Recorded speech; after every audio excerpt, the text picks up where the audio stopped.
오늘 말씀은 좀 시작하기 전에 제가 이런 말씀 드릴게요. 오늘 말씀은 조금 길 수 있어요.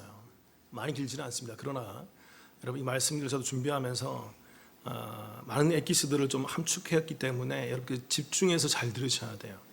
저는 우리 교회 성도님들이 이제 이 말씀들은 이런 말씀들을 충분히 소화할 수 있을 거라고 저는 믿어 의심치 않습니다. 그래서 이번 한 시간 함께 이 말씀에 집중해서 이 말씀에 있는 진리를 함께 나누도록 해보겠습니다. 말씀 나눌게요. 한때 아마존닷컴에서 종교 분야 베스트셀러 1위가 된 책이 있습니다. 아마 이 책을 보신 분도 있을 것이고 표지를 보신 분도 있을 텐데 그 책의 이름은 천국에서 돌아온 소년이라는 책이었어요. 저도 서점에서 이 책 제목을 보고 이런 책들이 왜 베스트셀러가 될까 그런 생각을 많이 했었습니다. 이 책의 내용은 간단해요. 알렉스라는 소년이 2004년 당시 6살의 나이로 교통사고를 당해서 죽을 위기에 처해 있었습니다. 의식이 없고 혼수 상태에 있어서 그런 상태 가운데에서 2달 만에 극적으로 깨어나게 되었죠. 그리고 이 아이가 깨어나면서 그 고백한 게 뭐냐면 천국에 다녀왔다는 거예요. 내가 의식이 없었을 때 거의 죽음을 경험했고 천국을 경험했으며 그곳에서 예수님도 받고 천국의 이러저러한 모습들을 다 보고 왔노라고 그렇게 얘기를 하더라는 것입니다. 그래서 이 아이의 이 소재로 미국에서 다큐가 제작되었고 2010년에는 책도 출간되어서 우리나라에도 꽤 유수의 번역사에서 번역이 되어서 이 책들이 많이 출간되어 종교서적의 베스트셀러로 이렇게 꽂혀 있었다는 것입니다. 그런데 여러분 몇 년 뒤에 이 알렉스라는 소년이 고백을 했어요. 자기의 사실을 솔직히 말했죠. 이렇게 얘기했다는 것입니다. 나는 천국에 다녀오지 않았습니다. 자신의 책의 내용이 모두 거짓이었다라고 밝히는 거죠. 그가 얘기하는 것입니다. 나는 그때 죽지도 않았고 천국에 가지도 않았습니다. 그냥 당시에 내가 천국에 갔다고 얘기하면, 내가 천국에 다녀왔다고 얘기하면 사람들이 관심을 주고 병원비도 주고 후원을 해줄 것 같기에 그렇게 그 어린 아이가 영악하게도 그렇게 말을 했다라는 거예요. 그는 또 후에 이런 얘기를 합니다. 그러한 주장을 했을 당시 나는 성경을 한 번도 읽어보지 않았다. 그렇게 얘기하면서 그는 또 이렇게 얘기해요. 유일한 진리는 성경이고 사람이 쓴 글은 무결할 수 없다는 거예요. 사람이 쓴 글은 흠이 무흠할 수가 없다는 거예요. 그래서 구원을 받고 천국에 대해서 알게 되는 것은 오직 죄로 인한 회개와 예수 그리스도를 믿는 믿음만으로 가능하지 사람이 쓴 책으로 읽는 것으로는 불가능하다라고 그가 후에 고백하고 밝혔다는 것입니다. 그래서 그가 마지막에 이런 얘기를 했습니다. 사람들이 성경만으로 충분하다는 것을 알았으면 좋겠다. 사람이 쓴 책이 아니라 성경으로 충분하다는 것을 알았으면 좋겠다. 저는 이 기사를 읽으면서 좀 황당했었습니다. 몇 해 전에 꽤 한국 교계에서 센세이션을 일으켰거든요. 굉장히 황당했고 당황했지만 그의 마지막 고백에 좀 마음이 와닿았던 적이 있어요. 유일한 진리는 성경뿐이다라는 것. 그 구원은 예수 그리스도에 대한 믿음만으로 가능하다는 것. 그리고 사람들이 성경만으로 충분했으면 좋겠다. 성경만으로 충분히 깨달았으면 좋겠다라는 그 고백 가운데 저는 참 많이 마음이 와닿았습니다.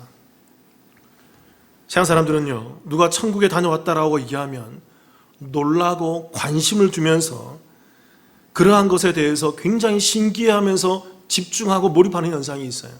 그래서 한국 교회에 휩쓸었던 그 서적 가운데, 종교 서적 가운데 이런 책들이 많았잖아요. 내가 본 천국, 천국과 지옥은 있다. 또는 천국에서 돌아온 소년, 이 책과 같은 이런 책들이 한국 교회의 교계의 기독교 서적의 제일 중요한 자리에 차지해 있더라는 것입니다. 그런데 여러분 잘 아셔야 돼요. 이러한 책들 이전에 이미 성경에서 천국에서 하늘나라에서 직접 이 땅에 오신 분이 천국에 대한 여러 말씀들을 충분히 해놓으셨어요. 그것이면 충분하고 그것이면 완전한 것입니다. 그런데 사람들은 성경은 보지 않고 그 세상의 사람들의 말에 세상 사람들의 그런 경험을 의지하여서 그것을 쫓아가는 경향이 있더라는 거예요. 잘 분별하셔야 됩니다. 마태복음 4장 17절입니다. 오늘 본문 말씀 같이 한번 읽어볼게요. 시작. 이때부터 예수께서 비로소 전파하여 이르시되 회개하라 천국이 가까이 왔느니라 하시더라. 그래서 예수님께서 비로소 처음으로란 얘기예요. 처음으로 전파했다라고 얘기합니다. 이 전파하다라는 말이 헬라어로 케리소란 말이에요. 이게 신학적으로도 의미가 있는 말입니다. 이게 전파하다, 외치다 그런 의미도 있지만 이게 좀 더 분명한 의미가 뭐냐면 신하가 하인이 왕의 소식을 직접 가지고 와서 전하는 선언을 말하는 거예요.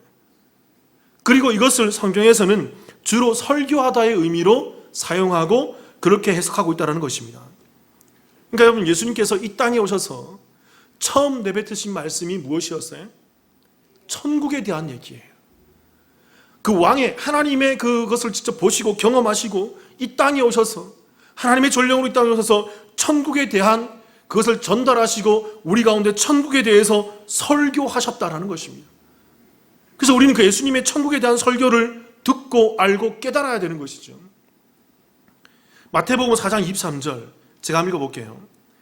예수께서 온 갈릴리에 두루다니사 그들의 회당에서 가르치시며 천국 복음을 뭐 하시며? 전파하시며 백성 중에 모든 병과 모든 약한 것을, 많은 분들은 이 병 고치는 것에 대해서 많이 관점이 있는데 아니에요. 그 전에 뭐가 있었어요? 천국 복음을 전파하기 위해서 그런 것들도 이용하신 거예요. 다 고쳐준 게 아니라 특별한 어떤 일만, 어떤 사람들만. 여기서 말하는 전파하시며 이 말도 헬라어로 케리스란 말인데, 이게 전파하다, 외치다, 전하다. 예수님께서 갈릴리 그 온 마을을 두루다니시면서 그 가운데서 천국을 뭐 하셨을까요? 설교하신 거예요. 예수님의 설교의 내용의 주제가 천국 복음이었다는 것입니다. 또 하나 살펴볼까요? 여러분, 마태복음 5장 2, 3절 같이 한번 읽어볼까요? 시작. 입을 열어 가르쳐 이르시되 심령이 가난한 자는 복이 있나니 천국이 그들의 것이며. 팔복에 대한 내용이죠. 팔복에 대한 모든 내용이 복이지만 그 복이 어디서 누리는 복일까요? 천국에서. 천국 백성은, 천국 사람은 이와 같은 거야 라는 천국에 대한 그 설교의 내용이 팔복인 것입니다. 그리고 그 2절에서 이렇게 얘기하고 있죠. 입을 열어 가르쳐 이르시되, 가르치다는 말이 또 헬라어에서 중요한 단어가 이게 디다스케란 말이, 이것도 가르치다 또는 설교하다는 말이에요. 예수님께서는 지속적으로 반복적으로 계속해서 성경 곳곳에서 천국에 대한 설교를 우리 가운데 말씀을 해 주었다는 것입니다. 그렇게 여러분, 우리는 이 성경을 통해서 예수님의 설교를 듣고 예수님의 가르침을 듣고 우리는 그 천국을 보고 듣고 깨닫고 알아 그 천국을 믿어야 하는 것입니다. 다른 사람의 말을 믿고 다른 사람이 쓴 글을 통해서 보고 놀라고 신기해하고 이상해하면서 그것이 맞네 하고 쫓아가는 것이 아니라, 여기 성경에 다 기록되어 있다고요. 성경에 충분히 기록되어 있다고요. 이 말씀을 통해서 우리는 천국을 알면 되는 것입니다. 천국이 무엇인지, 천국이 어떤 곳인지.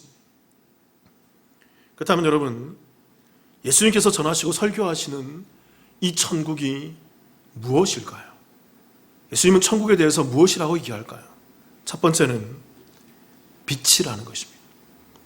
자, 나중에 한번 더 빛에 대한 주제를 좀 더 신구약적으로 통괄적으로 정리를 해서 한번 우리 교회에서 설교할 마음이 있어요. 너무나도 중요한 주제이기 때문에 오늘 간단한 부분만 살펴보겠습니다. 마태복음 4장 15절 본문 말씀 한번 읽어볼게요. 같이 읽어볼게요. 시작. 스불론 땅과 납달리 땅과 요단강 저편 해변길과 이방의 갈릴리요. 여기서 기록하고 있는 스불론, 납달리, 요단강 저편 해변길, 이방의 갈릴리는 모두 다 이스라엘 백성 가운데, 이스라엘 지형 가운데에서 소외되고 배척되는 이방인들이 주로 거주하고 있는 그런 땅, 그런 지역인 것입니다. 그러니까 소외되는 지역인 것이죠. 그리고 16절 제가 읽어볼게요. 이러한 지역 가운데 이렇게 얘기하고 있어요. 흑암에 앉은 백성이 큰 빛을 보았고 사망의 땅과 그늘에 앉은 자들에게 빛이었도다 하였느니라. 무슨 말이냐면 소외받고 배척받던 이 땅이 무엇과 같다는 것입니까? 흑암 같고 사망과 그늘이라고 표현하고 있는 것이죠. 그런데 이러한 곳에 무엇이 임했다? 무엇이 비추었다? 빛이 임하고 빛이 비추어서 빛이 이 땅 가운데 왔다는 것입니다. 그리고 이것에 대해서 그 앞에 14절에서 이렇게 설명하고 있어요. 제가 읽어볼게요. 이는 선지자 이사야를 통하여서 하신 말씀을 뭐 하려 하십니다? 제가 자주 강조하는 단어죠. 이루려 하심이라 일렀으되. 이 이루려 하심, 이 말이 바로 헬라어로 플레로란 말이에요. 이루다, 성취하다, 완성하다 수동태로 되어 있어요. 하나님께서 구약에 있는 어떤 사건들을 신약에 와서 예수님으로 성취될 때 주로 이 플레로 하셨다, 이루려 하셨다, 이것이 성취되었다라고 얘기를 하고 있다는 것입니다. 여러분, 이 말씀은요, 구약에 있는 이사야서에 있는 9장 1, 2절에 있는 말씀을 인용한 구절이에요. 그 이사야 당시에는 그 이스라엘 백성들이 아수르 왕에 의한 디글랏 빌라셀에 의해서 이스라엘이 멸망당하고 그 지경이 다 무너졌던 것입니다. 이 우리가 좀 전에 나눴던 그 스불론 땅과 납달리 땅과 요단강 저편과 해변길과 이방인의 갈릴리가 다 무너졌던 것이죠. 그 땅을 바라보면서 이사야가 예언하는 구절이에요. 나중에 어떤 날이 될 텐데, 어떤 일이 일어날 건데, 후에 어떤 역사가 일어날 건데, 그때가 되면, 그때가 임하면 그 땅에 큰 빛이 일어나서 그 땅에 큰 빛이 비추어서 그 땅이 빛나는 땅이 될 거야. 그 땅에 빛이 이루어질 거야. 지금은 그늘이고, 지금은 어둠이고, 지금은 사망과 같은 이런 처참한 지경 가운데 있지만 나중에 어떤 때가 되면 그 땅에 빛이 임할 거야 라고 얘기를 하고 있고, 오늘 마태가 이 말씀을 인용하면서 예수님이 그 땅에 오심으로 말미암아, 예수님이 그 땅에 가심으로 말미암아 그 빛이 뭐했다? 그 땅에 비추어졌다라고 얘기하는 거예요. 구약에 있었던 그 예언이 예수님의 오심으로 말미암아 성취되었다라는 것입니다. 그러면 질문 드려볼게요. 그 땅에 그 어둠과 그늘과 사망과 그 소외되고 아픈 그 땅에 빛으로 오신 그 빛은 누구란 말입니까? 예수님이라는 거예요. 성경이 말하는 빛은 예수 그리스도를 얘기해요. 여러분, 이사야서 2장 5절을 제가 한번 읽어드릴게요. 이런 말씀이 있습니다. 야곱 족속아 오라, 우리가 여호와의 빛에 행하자. 말세에 구원받을 성도들을 예언하는 구절이에요. 이 구절도. 야곱의 후손들아, 아브라함의 후손, 그 야곱의 후손들아, 오라. 그러면서 어디에서 행하자? 여호와의 빛에. 마지막 때에 그 성도들은 여호와의 빛에 행하는 자가 되어야 한다는 것입니다. 그들이 빛 가운데 행하는 자가 되어야 한다는 것입니다. 여기서 말하는 이 행하다, 행함이라는 이 말이 히브리어로 이게 하라크란 말이에요. 이게 동행이란 말인데 걷다, 따르다라는 거예요. 그러니까 마지막 때에 구원받는 백성들은, 야곱의 후손들, 아브라함의 후손들, 그 구원받는 자들은 여호와의 빛에 동행하는 자들이에요. 그 빛은 우리가 좀 전에 살펴봤지만 누구라고 했습니까? 예수, 신구약 공이 빛은 예수라고 얘기하기 때문에 빛을 따르자, 빛으로 걸어가자, 빛을 받자, 빛을 누리자, 이 모든 용어는 누구를 누리자라는 거예요? 예수를 받고 예수를 누리며 예수와 함께 동행하는 것을 빛에 행하자, 빛 가운데 걸어가자, 이 말로 표현을 하고 있다는 것입니다. 그러니까 여러분, 우리가 잘 알아야 돼요. 마지막 때 우리 성도들은요, 예수 그리스도의 빛을 소유하는 자들인 것입니다. 그렇기 때문에 그들에게는 예수의 빛이 비춰진 것이고, 그 비춰진 빛으로 말미암아 그들은 예수의 빛을 소유할 뿐만 아니라 예수의 빛으로 이 땅에서 뭐하는 존재일까요? 빛나는 존재예요. 이걸 하나님과 함께 동행한다, 하나님과 함께 걸어간다, 예수의 빛을 나만 간직하고 감추고 있는 자들이 아니라 빛으로 비춰주고 빛나고 있는 것이 하나님과 동행하는 자들의 성경적 표현이라는 것입니다. 마태복음 5장 14절을 한번 볼게요. 같이 한번 읽어볼까요? 시작. 너희는 세상의 빛이라. 산 위에 있는 동네가 숨겨지지 못할 것이. 나중에 이 구절을 우리가 또 살펴보겠지만 한 구절만 설명드리면, 예수님께서 얘기하는 그 산상수훈에서 천국 백성들의 삶이 뭐냐, 천국 백성들의 모습이 뭐냐를 설명해 주면서 우리는 빛이라는 거예요. 산에 있는 동네가 숨긴다, 숨기지 못한다? 숨기지 못한다는 거. 어느 누구도 숨길 수 없다는 거예요. 어떤 산도, 어떤 동네도, 어떤 가림막도 그 빛을 숨길 수 없다는 것입니다. 왜요? 너희는 세상의 뭐지기 때문에? 빛이기 때문에. 여러분, 여기서 말하는 너희는 세상의 빛이라, 이 빛이다라는 말이, 이게 에임이라면 이게 현재형이에요. 무엇이다. 이게 현재형, 제가 말씀드린 이거 지속과 반복과 습관으로 이미 누리고 있는 상태라고. 반복적으로 이미 그렇게 빛나고 있는 존재라는 것입니다.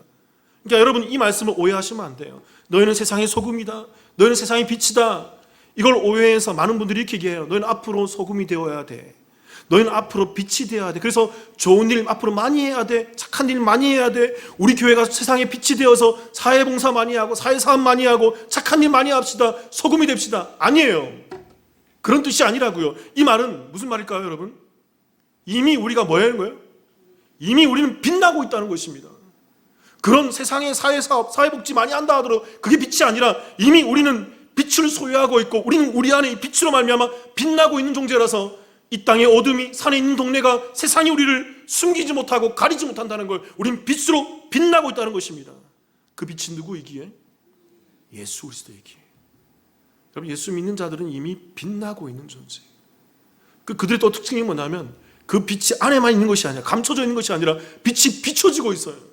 세상 가운데에서 비추는 자의 모습에 그게 예수의 복음을 드러내고 전도하는 자들이고 그게 예배하는 자의 모습이고 신실한 성도의 모습이며 코로나19 가운데서 잠식당하지 않고 빛나는 존재로서 더 빛을 비추는 그런 예수 믿는 자의 빛이라는 것입니다. 예수님께서 이 땅에 오셔서 이방과 흑암과 사망의 그늘에 앉아있는 그 모든 사람들에게 빛을 비추셨습니다. 그리고 말씀하시는 것이죠. 회개하라, 천국이 가까이 왔느니라. 예수님의 이 땅에 오심이 천국이 가까이 왔느니라. 그래서 빛을 비춤이고 그게 천국의 임함인데, 그렇기 때문에 우리는 이 땅에 오신 예수님의 빛을 입고 있는 존재로서 빛나는 존재로 서 있는 것입니다. 이게 천국의 모습이라는 거예요. 계시록 22장 5절. 자, 다음에 한번 꼭 이 빛에 대해서 신구약을 정리해서 한번 설교를 해드릴게요. 계시록 22장 5절 같이 한번 읽어볼게요. 시작. 다시 밤이 없겠고 등불과 햇빛이 쓸데없으니 이는 주 하나님이 그들에게 비치심이라. 그들이 세세토록 왕노릇하리로다. 천국에 올라가면 새하늘과 새 땅의 모습을 설명해 주고 있습니다. 그것은 뭐가 없다? 다시 뭐가 없다? 밤이 없다. 어둠이 없는 거예요. 왜요? 거기에는 빛나는 누구만 계시기 때문에, 하나님과 예수 그리스도가 계시기 때문에, 그리고 예수 그리스도를 소유한 그 성도들, 그 빛을 소유한 성도들만 있기 때문에 그곳에는 어둠이 있을 수 있다 없다? 하나님의 영광의 빛이 비춰서 이 땅의 영원한 빛, 생명의 빛, 영생의 빛이 비추어서 어둠이 존재할 수 없는 거예요. 사망이 존재할 수 없는 거예요. 죄가 존재할 수 없는 거예요. 그래서 그곳에는 오직 빛나는 그 빛만이 성도들에게 비춰져서 그 성도들이 예수를 믿는 믿음으로 말미암아 빛나는 존재로, 해같이 빛나는 존재로 빛을 비추며 그 영광 가운데 살아간다는 것입니다. 그 예수님이 이 땅에 오셨어요. 빛으로. 그리고 우리가 그 빛을 소유한 이 땅에 빛나는 무엇으로? 그 천국으로, 빛으로 이 땅을 살고 있다는 것입니다. 천국은 무엇일까요? 두 번째는 자주 강조했던 내용이지만 이미 임한 천국이라는 것입니다. 마태복음 4장 17절 같이 한번 읽어볼게요. 시작.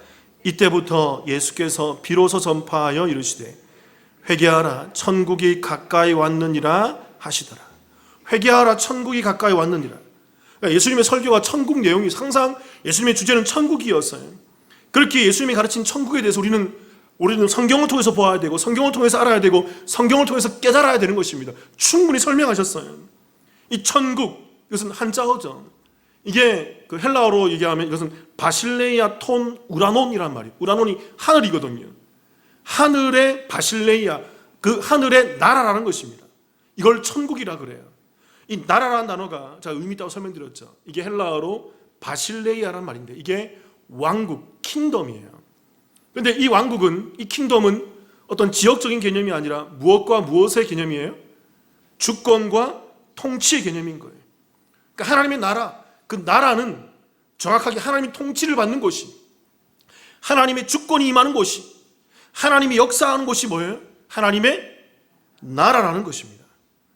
그러니까 여러분, 앞에 있던 우리 첫 번째 주제와 잘 생각해 봅시다. 예수님이 이 땅에 무엇으로 오셨어요? 빛을, 우리는 빛을 뭐 했어요? 소유하고 빛나는 존재로 있는 거예요. 그 예수님을 소유한 그 자들이, 이 땅에 빛을 갖고 있는 자들이 이 땅에서 하나님과 동행하는 것입니다. 빛나는 존재로서 동행하는 것이고, 그들이 그 안에 있는 예수로 말미암아 그 빛을 비추는 것이기 때문에 그들 안에 누가 계세요? 예수님이 계시는 것입니다. 그 예수님으로 말미암아 하나님을 경험하는 것이, 이게 하나님의 통치를 받는 개념이에요. 이게 하나님의 주권이 와닿는 개념이라고요. 그러니까 여러분, 하나님의 나라는 간단히 얘기하면 뭡니까? 누구를 믿는 사람들이에요? 예수를 믿는 사람, 그 빛을 소유한 사람. 그래서 어둠으로 다니지 않고, 어둡게 다니지 않고, 그 어둠 가운데 행하지 않고 빛나는 존재로 예수를 드러내며 예수 믿는 믿음을 고백하며 세상 가운데서 그 믿음으로 증거하며 살아가는 그 빛나는 존재들, 그들이 하나님의 나라라는 것입니다. 그것이 하나님을 경험하는 것이고 그것이 하나님의 주권이고 하나님의 통치를 받는 것이라는 거죠. 이것에 대해서 잘 설명하고 있는 단어가 17절에서 마지막에 나왔던 회개하라 천국이 가까이 왔느니라 할 때 가까이 왔다라는 이 말인 거예요. 이 말이 헬라어로 엥기조라는 말인데 이게 가까이 하다, 이르다, 오다인데 이게 완료 능동태로 되어 있어요. 그러니까 이 말은 우리가 잘 오해할 수 있는데 천국은 앞으로 올 거야, 우리가 죽어서 가게 될 거야, 예수님이 재림하시면 올 거야, 그런 개념이 아니에요. 여기서 예수님이 얘기하시는 것은 완료 능동태라고요. 이미 예수님이 이 땅에 오셔서 회개해, 천국이 임했어라고 얘기하는 거예요. 이미 이 땅에 천국이 와 있어라고 얘기한다는 거죠. 그러니까 예수님이 이 땅에 오심으로 말미암아 계시록에서 나타나는 새하늘과 새 땅의 그 천국이 이 땅에서 뭐 할까요? 시작되어 버린 거예요. 임해 버린 거예요.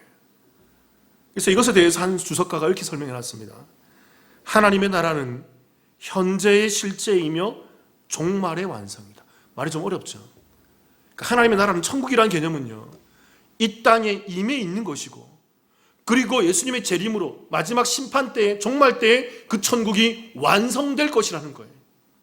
그러니까 하나님의 나라는 이 땅에 이미 들어와 있는 것이고 예수님의 재림으로 말미암아 완성된다는 것입니다. 제가 자주 얘기했던 이미와 아직의 개념이에요. 성경에 있는 큰 주제죠.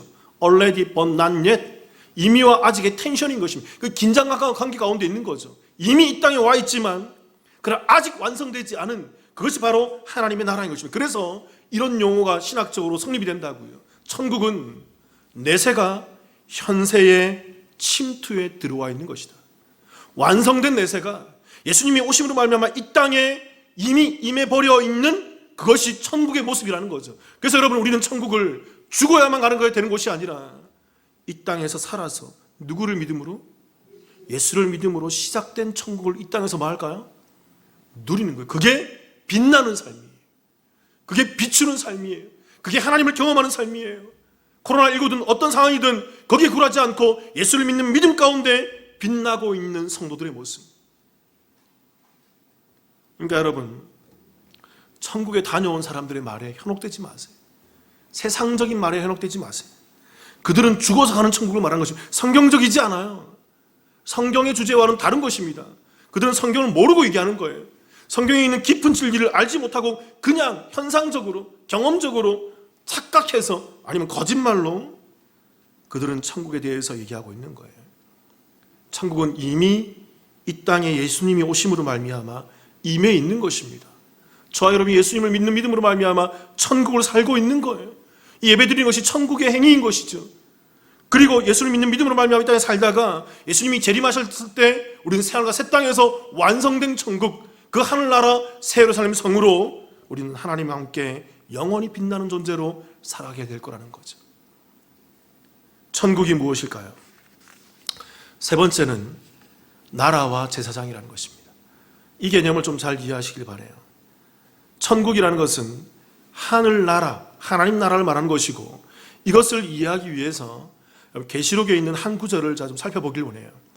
요한계시록 5장 10절입니다. 같이 한번 읽어볼까요? 같이 읽어볼게요. 시작. 그들로 우리 하나님 앞에서 나라와 제사장들을 삼으셨으니 그들이 땅에서 왕노릇 하리로다 하더라. 이제 이 구절을 우리 교회 성도님들이 좀 이제 이해하실 거라고 저는 충분히 믿습니다. 이것만 설명하기에도 몇 시간을 설명해야 돼요. 이 개념을 성경 전체 설명하고, 근데 우리 교회는 성도님들이 충분히 이해하실 거라고 생각합니다. 여기서 이 표현을 여러분 이해하십니까? 그 우리 하나님 앞에서, 그들로 우리 하나님 앞에서 우리를 무엇과 무엇으로 삼았다고요? 나라와 제사장으로 삼았다는 것입니다. 이 구절 이해하세요? 나라라는 말은 말 그대로 헬라어로 바실레이아, 왕국, 그 통치를 받는, 주권과 통치를 받는 빛나는 성도를 말하는 것이죠. 이 땅에서 믿는 성도들, 그들이 우리 성도를 말하는 것이 나라의 표현인 것입니다. 그 나라와 신약 성경에서 이 나라와 성도의 개념은 같은 개념이에요. 동격인 개념이에요. 그러면 제사장은 뭐란 말입니까, 여러분? 여기서 나라와 제사장이거든요. 와가 이게 그 접속사, 이게 동격 접속사예요. 그러니까 나라 또는 제사장, 나라 또한 제사장, 또는 나라 역시 제사장, 그런 의미예요. 나라와 제사장은 같은 개념이라는 것입니다. 왜 나라와 제사장이 같은 개념일까요? 여러분, 여러분들이 성경 공부할 때 이런 얘기를 듣죠. 만인 제사장. 만인 제사장이 신약에 누구라고 얘기합니까? 성도들이요. 우리가 제사장이라고 얘기하는 거예요. 왜 그럴까요? 구약의 제사장의 모습을 이해하셔야 돼요. 제사장들은 어디에서 일하는 사람들이었어요? 구약에서? 성막 안, 밖. 성막 안에서 일하는 사람들이었어요. 제가 설명드렸잖아요, 예전에. 성막 안에서 일하기 때문에 이스라엘 백성 가운데 굉장히 중요한 법이 하나 있는데 그게 바로 안식일법이에요. 안식일은 일하면 된다, 안 된다? 일하면 안 되는 거예요. 다 죽는 거예요. 안식일 일해버리면.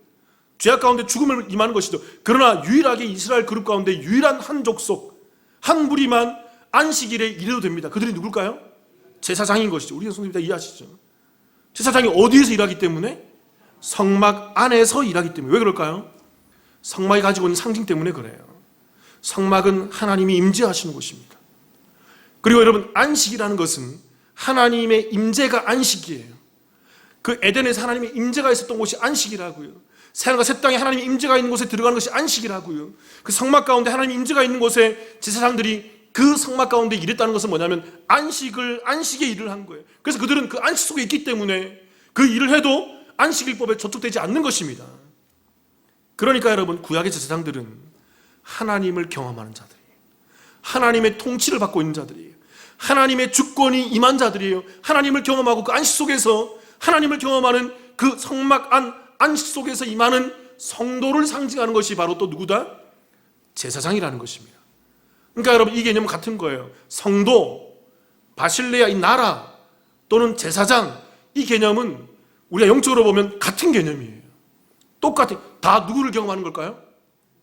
하나님을 경험하는 것, 하나님의 주권이 임하는 것, 하나님의 통치가 임하는 백성.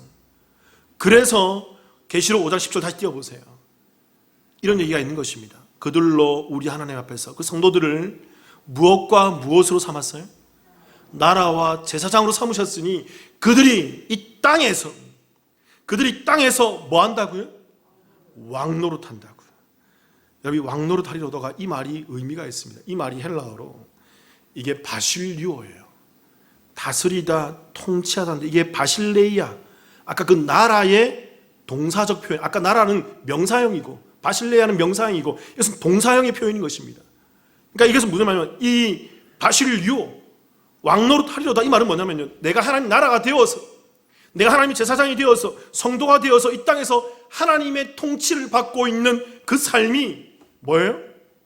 그게 왕노릇하는 삶이에요. 이 땅에서 하나님의 통치를 받고 있는 그 삶이, 그 성도의 삶이 이 땅에서 뭐하는 삶이다? 왕노릇하는 삶이라는 것입니다. 쉽게 말하면 예수 믿고 이 땅에서 빛을 드러내고 예수의 빛을 간직하고 빛됨으로 이 땅을 비추고 살아가는 그 삶이 이 땅에서 하나님의 성도, 제사장, 하나님의 나라, 하나님의 왕노릇하는 하나님의 언약 백성들의 실존적인 모습이라는 거예요. 그래서 여러분, 우리는 예수 믿는다면 내 안에 그 빛이 있고 그 빛이 감춰질 수 없는 거예요. 왜요? 왕노릇해야 되거든요. 그 빛이 하나님이 나를 다스리고 통치하는 그 삶이 내 삶 가운데 드러나는 흔적이 있어야 되거든요. 그 통치가 나를 통치하고 나를 다스리는 그 주된 분이 누구다?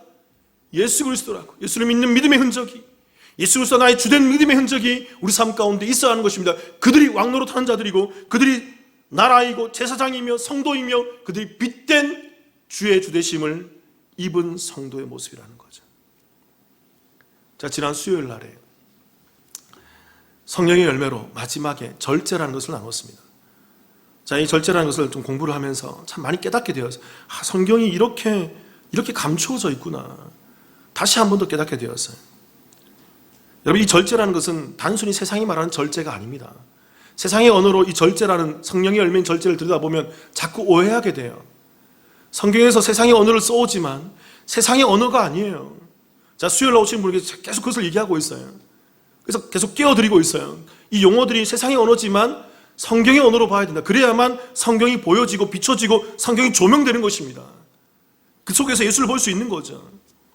에베소서 5장 16절을 한번 볼게요. 우리가 잘 아는 장면이 있습니다. 제가 읽어볼게요. 세월을 아끼라, 때가 악하니라.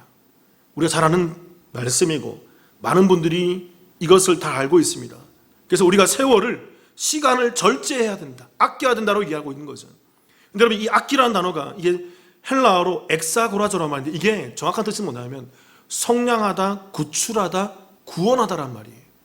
그러니까 절제하다는 의미도 있지만 이것의 원어적인 원뜻은 뭐냐면 구원해내라는 것입니다. 구출해내라는 것입니다. 번역하면 세월을 구출하라는 것이, 그게 아끼는 것이라는 거예요. 그게 성경이 말하는 절제라는 것입니다. 그러면 세월이 뭐기 때문에 그걸 구출해내야 될까요? 세월이란 말이 가지고 있는 의미가 있습니다. 세월이 헬라어로, 이게 따라해 볼게요. 카이로스. 너무 중요한 말이에요. 이게 시간, 기회란 말이지만 이게 제한된 특별한 어떤 시간과 기간을 말하는 거예요. 어떤 특정한 시간을 카이로스라고 얘기합니다. 아마 들어본 분이 있을 거예요. 헬라어로 크로노스와, 시간의 개념은 크로노스와 카이로스가 있습니다. 두 가지 개념이 있어요. 크로노스는 그 일반적인 시간이에요. 우리 1년, 한 달, 1분, 1시간, 10년, 일반적인 세상의 시간이 크로노스인 것입니다. 그러나 카이로스는 그 크로노스 시간 가운데서 특별한 어떤 시간, 카이로스 가운데 특별한 제한된 어떤 기간, 그것을 카이로스라고 해요. 의미 있는 시간들을 얘기하는 것입니다. 그러니까 여러분, 성경에서 이 카이로스는 주로 무엇을 얘기할 때 카이로스라는 단어를 쓸까요? 하나님의 구원과 관련되어 있어요. 예수님이 이 땅에 구원하심과 예수님이 이 땅에 오셨을 때 그때를 주로 카이로스라는 단어로 쓰고 있다고요. 마태복음 1장 15절입니다. 같이 한번 읽어볼까요? 오늘 말씀과 병행 구절이지만 같이 한번 읽어볼게요. 시작. 이르시되 때가 찼고 하나님의 나라가 가까이 왔으니 회개하고 복음을 믿으라 하시더라. 이르시되 뭐가 찼다고요? 때가 찼고, 이 때가 뭘까요? 헬라어로 예수님이 오신 때잖아요. 예수님이 이 땅에 임하신 초림의 때잖아요. 이 때가 헬라어로 뭘까요? 카이로스죠. 구분하셔야, 크로노스와 카이로스 구분하셔야 돼요. 이게 기회, 시간, 제한된 특별한 시간이라는 것입니다. 예수님이 이 땅에 오신 그 특별한 때가 이제 찼다라는 거예요. 여러분, 이 찼고라는 말이, 이 찼다라는 말이 이게 플레로예요. 이게 이루다, 성취하다, 완성하다. 구약에 있는 예언이 신약에 와서 성취될 때 이 플레로라고 얘기한다고요. 구약에서 그렇게 얘기했던 메시아가, 예수 그리스도가, 우리의 구원주가 이제 예수님의 초림으로 말미암아 이 땅에 그 카이로스의 시간으로, 의미 있는 시간으로 이 땅에 임하고 이 땅에 이루시고 성취되어 오신 것입니다. 그래서 이 땅에서 우리가 회개하고 복음을 믿어야 되고 하나님 나라가 이 땅 가운데 임했다라는 거예요. 그러니까 여러분 잘 아셔야 돼요. 아까 우리 나눴던 에베소서 5장 16절에 있었던 세월을 아끼라는 이 말의 정확한 의미는 뭐냐면요, 이 말은 따라해 볼게요. 카이로스의 시간을 구출하라. 무슨 말인지 아시겠습니까? 자, 이것을 해석하고 발견하면서 참 많이 깨닫게 되었어요. 다시 한번 성경을 깨닫게 되었어요. 단순히 우리가 절제하고 절약하는 삶을 사는 게 아닙니다. 성도의 삶은 절제인데 어떤 절제일까요? 카이로스의 삶, 카이로스의 시간. 누가 이 땅에 오심? 예수님이 이 땅에 와서 우리를 구원하시는, 그래서 구원 가운데 빛됨으로 살아가고 이 땅 가운데서 이미 있는 그 천국을 누리는 그 삶, 그 삶이 바로 카이로스의 그 시간이라는 것입니다. 그 시간을, 이 크로노스의 시간 가운데에서 카이로스의 시간을 드러내고 크로노스의 삶 가운데서 카이로스의 시간을 구출해내는 것, 그게 절제고 그게 성도고 그게 빛된 삶이며 이 땅에 예수 믿는 자의 그 절제하는 삶, 아끼는 삶이라는 거예요. 그래서 여러분 에베소서 5장 18절에 이런 말씀이 있습니다. 같이 한번 읽어볼까요? 시작. 술 취하지 말라. 이는 방탕한 것이니 오직 성령으로 충만함을 받으라.